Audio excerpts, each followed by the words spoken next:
Strictly music, only music, and nothing else. Let's get into it. I want to go ahead and talk about that new Vultures 2 from Yeezus, Kanye West, and the boy Dolla Sign. So we're going to get strictly into the music, only music, and nothing else. Let's go ahead and just dive right into this. Track one. Track one is easily one of the best opening tracks that I've heard to an album ever. The initial build up with that opening movie sound that they put in the beginning, beautiful. Dolla Sign comes in, cues Kanye right up before the beat drops, lets you know that these boys mean business. As the song fully starts to open up, they just kick the door down, and we're here on the other side waiting to listen. The outro to this track is nasty work. It does exactly what it's supposed to do, track one. Wakes everybody up and says, this is Vultures 2. Let's work. I'm a big fan of track one. Big fan of track one. And that's Slide. Kanye West, Dolla Sign, Vultures 2, track one, Slide. We off to a booming start. Now, track two, Time Moving Slow, Yeezy, Ty, and the Inter Milan Ultras. Not too familiar with them, but after this, I may be giving them a listen. The beat, once again, is immaculate. So far, 2 tracks in, we're 2 for 2. I found this track interesting, though. It's like a diet pop track almost. I don't know exactly what type of setting this track is intended for, but it's very unique. It gives me summer vibes. I don't see this ringing out the same if it wasn't the summer, but then again, it's it's Ty, it's going to ring regardless, but they definitely played into the season with this one. This is for a long car ride, maybe back from the pool or to the beach. You can let this ring out a couple times. Back when MTV was popping, this is one of the things that they would put on in the beginning of the morning, maybe around 7 or 8, just to wake you up. So track 2, I find it interesting. I think it's one of the more unique tracks on here, simply because I myself don't know the audience that it's intended for, and I feel like it's ambidextrous enough that it can fit in almost anywhere. Now, track 3, Field Trip, featuring Don Toliver, Kodak Black, the boy Yak, and Playboy Cardi finally came out the cave to drop some more. Track 3 is fucking wild. Excuse my French. Track 3 is insane. To be in the club when this rings out, I can only imagine. Cardi comes on this track with a purpose. He doesn't waste no time. This is that underground, up all night, rolling hard type of track. And if you're really not into that, I don't know, because that's what's really moving things right now. So if you don't know, I suggest you do some research. This track can easily go over your head if you're not into that type of stuff. I was pleasantly surprised to hear Yak. I didn't look at the track listing beforehand. I knew it was going to be a star-studded cast. I just wanted to be surprised. And Yak kind of just slid in there, no Diddy. And I had to do a double take. Like, I know that's not Yak on this type of track. That shows the versatility of Yak. This lineup just keeps climbing and climbing and climbing. It's like this song doesn't have a low point. It's just from 0-0 all the way up. It's just up and up and up and up and up. It's like an unending climax. No Diddy. It definitely brings energy, with a capital energy. And I love that. Big ups to Yak for even being able to get on something like this and show his diversity. I feel like that's a artist that people sleep on. He's on Kanye West's Vultures 2. He was on Kendrick Lamar's Mr. Morale and the Big Steppers. So I think it's time we start putting a little bit more respect on Yak's name. So big up to the whole cast on that. And Don Toliver is Don Toliver. He did what he was supposed to do. I do think Yak kind of outshined him a little bit, and Cardi just went for blood. But Don definitely did his thing. Now track 4, Fried. This particular track, I don't know. I feel like Yeezy is above it. I feel like this is above Kanye's, like, maybe I should say below him. I feel like Kanye is above this type of track, and this type of track is below Kanye. It's definitely like a modern lane. We see several artists adopt this particular type of song or style or flow, but I feel like Kanye is so far beyond that. I would want to see someone like Cardi or someone in his camp handle a song like this. Maybe even Yachty, because he does dip into this type of wave from time to time. I don't need this particular type of track from Kanye, though. I don't need it from Kanye. I'll take it from Kanye, but I don't need it. I don't need it. Like, I could have done without it.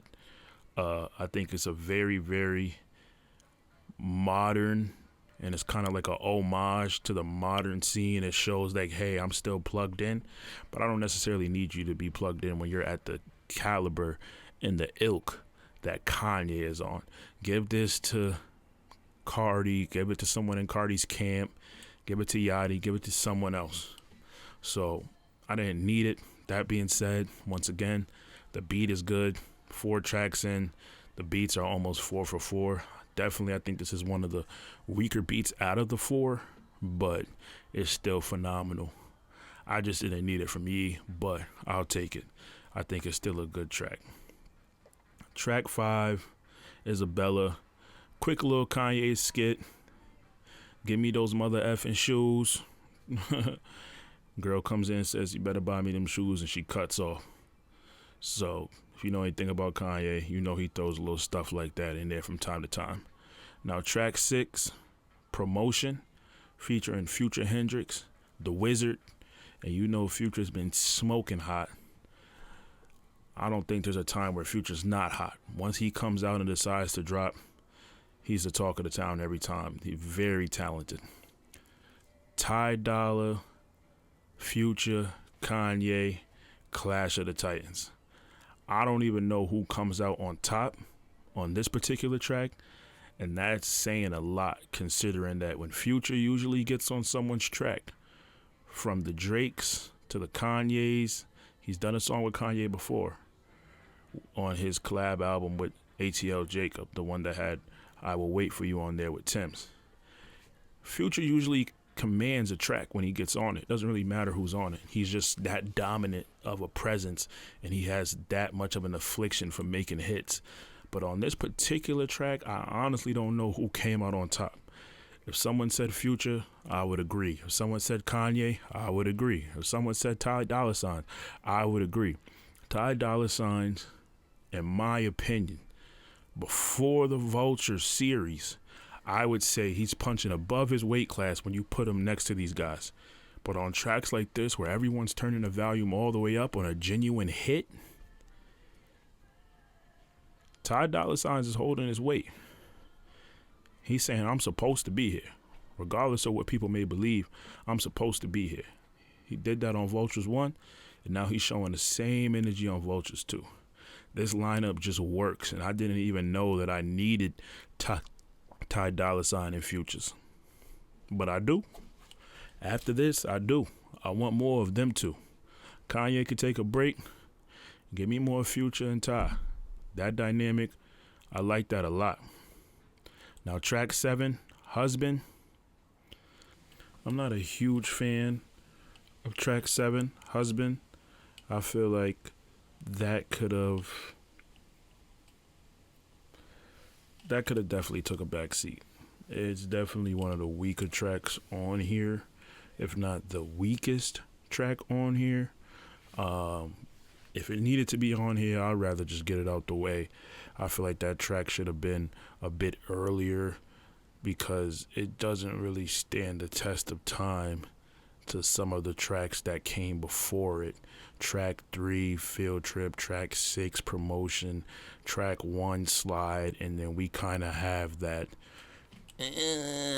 you slip that in there, but I guess it's in the middle, so it doesn't stand alone, so you can kind of almost glance over it. It's almost back to back with the skit, so I guess not a huge fan of that particular track at all, but it is what it is. Beat selection on it is decent. Definitely one of the weaker beats. It's just an overall weaker track. Husband is just an overall weaker track. It's a very short track. Subject matter is not really much going on. The beat is decent because all Kanye beats are going to be of a certain ilk where even if the beat isn't his best, it's still better than a lot of more contemporary beats that are out here. But it did nothing for me.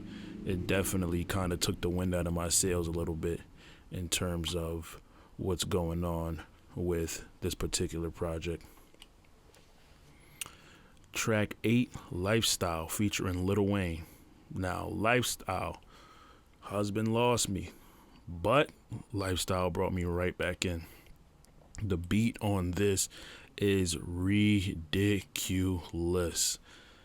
Lil Wayne just materialized on the track. The beat was so oppressive and aggressive and in your face and just wowing me. I almost didn't even know Wayne was on the track until he was already rapping, till he was already a little bit of ways in his verse, and I'm like, shit, this is Wayne. This is like a overstimulation of the auditory senses to have a beat like this and to just have Lil Wayne come in and do what Lil Wayne has been known to do for years and years and years, which is wipe his ass with whatever beat you give him. Definitely an argument for top 5 tracks on the project. This song is a bad mother. And it's interesting to see Dolla again not only hold his weight, but fight back. You got Lil Wayne and Kanye West, 2 Goliaths, behemoth giants in the game, and he's comfortable. He's comfortable. A statement is to be made about Dolla $ign's ability on these Vulture projects. He's having his way the same way everyone else is. And I like that. Lifestyle, top 5 on the project for me. I wouldn't put it in that top 3 just because there's other songs that I like a bit more, but for a 16-song project, top 5 is top 5, and top 5 Dead or Alive is not bad. Now track 9, Forever, Ty gets his work off. On this track, I feel like it's very much like maybe it could be like an interlude almost. The beat selection and production, it gives you room to kind of turn the subject matter down. Maybe you don't got to talk as much. Maybe you don't got to say things as meaningful, or maybe they don't have to be as intricate. It's very pleasing. It's very subtle. It's very soft. You just enjoy it. You could turn the subject matter down, turn the bars down, and it will still be pleasing sonically. And I think Ty got some room to stretch his legs there. And that's good to see him once again get his work off. So he's here to work just like everyone else is. And there's certain tracks on this album that allow him to do that. And Forever just happens to be one of those tracks. So no complaints from me there. The beat selection, once again, is great. I'm a broken record with that. Now, track 10, Bum, by Kanye, starring his children, Northwest and Chicago West. I heard this and I just smiled and I laughed. I got a family full of children, and he's having fun. To be at that level of success and to be able to have your kids on the track and to have the ability production-wise and just sonically and know music enough to have children on the track and still make it something that's even digestible to the masses. Not everyone has kids. Not everyone cares to hear kids or even deal with them. But on a track like this, you can have fun with it. It's two children having fun, and Kanye facilitates that. These are my children, these are my lineage, and I'm putting them onto the game early. And it's not bad at all. As you know, Northwest was on Vultures 1, and that song did numbers, if I recall. So it may just be in the genes. The West family, they know what they're doing. They know what they're doing when it comes to the studio. And I enjoyed that track. It was something fun. It was something cool to enjoy. I might put it on when I'm around the children, let them know this is something that could be possible if everyone puts the work in. If he can do it and they can do it, then we can do it and you can do it. So how can you hate on that? Me personally, I can't find it in myself to do that. Now, track 11, 2 words, Free Thug. You can't lose. You cannot lose with Thug. I've always said that. I've always been a Thug fan. Free Thug. This is easily my favorite feature on the entire project. It might even be my favorite featured verse on the entire project, because he's my favorite feature on it. But he may also have my favorite verse on this. And I know I sound like a broken record, but the production on this is wild. The production on this project is on a different ilk. It's almost like you're giving it 2 listens simultaneously.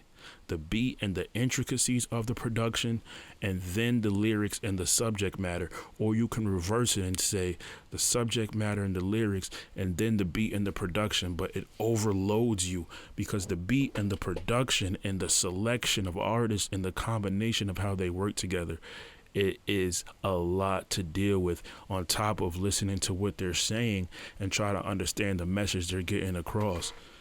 This track maybe on my top 5. Maybe. And if it's not indiscriminate top 5, it will be one of my personal favorites. It's a beautiful track. In my opinion, it's a beautiful track. And if we talking strictly music, this is one of them ones. And that's all we do is talk strictly music, only music, and nothing else. Kanye's thought process is on full display, because you start a track out with a Young Thug feature, and then you end it with a gospel reference. You end it with gospel. You start with Young Thug and you end with gospel. That just shows the mind of an artist like Kanye, to be able to take so many twists and turns and to know that Thug is the artist that you want on a track like this. Because you got Future, you got Don Toliver, you got Lil Wayne, you got a whole bunch of options. You say, no, I'm going to put Thug on the track that ends in gospel. That's different. And that shows Young Thug's historic versatility. He has been historically known to be one of the most versatile artists in the game. And once again, Free Thug, one of my favorite tracks on here, if not my favorite track on here. River, Vultures 2, featuring Young Thug. Now, track 12, 530. 530 is one of them ones. Again, the production is insane. The instrumental alone is insane. Ye talks in that vintage Ye, that matter-of-fact, slightly arrogance, deliverance. It's audible, pleasing, and it fits in with the track listing well. It fits in so well. It raises us up, and then it slowly drops us off. I don't have no complaints about 530. He rambles off at the end, but the track is mellow and the production is so well, he can afford to do that. The energy on this track is more tranquil, and the subject matter takes a back seat to the energy and the cadence. And that's something that a lot of people don't always agree with. They want Ye to talk from the beginning to the end because they know his ability. It's very audible pleasing. It's a very pleasing track. Sonically, I don't have no complaints. He can ramble off at the end because it's just that pleasing. So I don't have no complaints with that track. I think the instrumental, again, it's like a simultaneous listen when you play this Vultures 2 album. I almost want to grade it strictly on the production and the instrumentals and then grade it as a complete project. Instrumentals alone, this is top 3. For sure. Now, track 13, Dead, featuring Future and Lil Durk. Future's back. Future's back. Future's back. Future's back. Now we go back with the ATL Jacob and Future track. And if you know anything about that combo, you know it's a dangerous combo. The production on this is something that you cannot duplicate. You can't copy this. What's happening on Dead, you can't copy it. You can get all the best artists in the room. It's not happening that way. The chemistry of ATL Jacob and Future alone already puts it in a different lane. They got some hits. Wait for you. That whole ATL Jacob Future tape, give it a listen. They got some work on them. You slap Durk and Ye in there, you can't duplicate it. You can't duplicate it. Lil Durk is just overkill. He wasn't necessary. It was overkill when Durk came in. And he came in with a point to prove. He does not waste any words. Definitely probably one of the better featured verses on here. He didn't waste any time. He clocks in and he clocks out. This does not strike me as a Future song with a Ye production / twist. This strikes me as a Future, Ye, Durk, Jacob body bag. Granted, I can see this going on a Future tape because Future really commandeered the whole swag. And that's why I was so surprised when he showed up earlier in the project and he was unable to do that. Because usually what he did on Dead is what he always does. He gets on the track and he murders it. It's my track now. But it was a bit of a cheat code because him and ATL Jacob's chemistry is so well. It's almost impossible for them to work together and Future not come out on top. So Future is a clear victor on that if we're comparing verses. But the whole song is bad. The whole song is vicious. Now, track 14, Forever Rolling. I like this a lot. I like this Ye. You can't mimic this particular bag when Ye gets in it. You can't copy it. And the title is kind of showing that he's still plugged in. If you know anything about Forever Rolling and the fact that he continues to reiterate that, it shows that he's still very much in tune with the current state of music. And I like that a lot. Now, Lil Baby, I don't think he adds much outside of his name. He doesn't really add much to this track. I think his verse is dispensable. And as far as guest verses on this project, he definitely probably had the weakest one, in my opinion. Ty did what he needed to do, but I don't think Lil Baby was necessary on that. You could have left him out of that and still got the song that you got, if not a better song, because then Ye and or Ty would have had to pick up the slack. I didn't need Baby on this. Shout out to Baby, but I didn't need Baby on that. He didn't really add much to that track for me. That's just my opinion. Now, track 15, Sky City, featuring 070 Shake, Sci-Hi, Designer, and The Dream. Let's see here. Track 15 is unique. He shows his bag on this. Ye definitely shows his bag on this. And it does have a bit of a star-studded cast. But in my opinion, give it to Ty Dolla. Strip everyone off this track. Give Ty Dolla the same production and instrumental. And I think it goes the same way, if not more so. Ty Dolla $ign completely commandeered this track for me.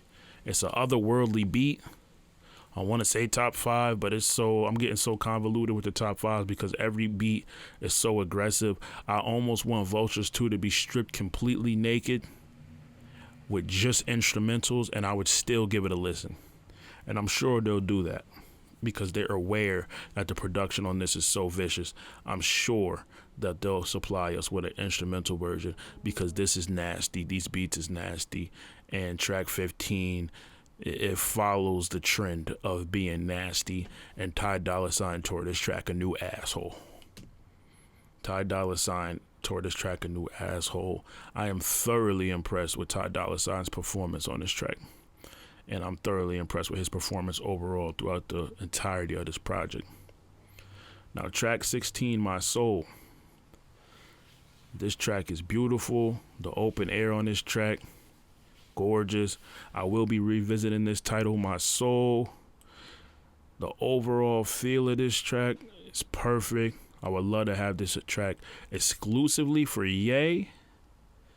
Ty does do what he's supposed to do, but I would rather give the whole track to Ye. I wanted to hear him talk a little bit more.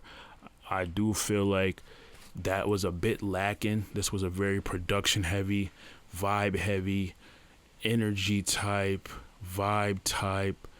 And we have certain tracks where Ye does begin to start talking. And this is one of those ones where in the beginning, I wouldn't mind listening to that all the way through with how Ye was going at it.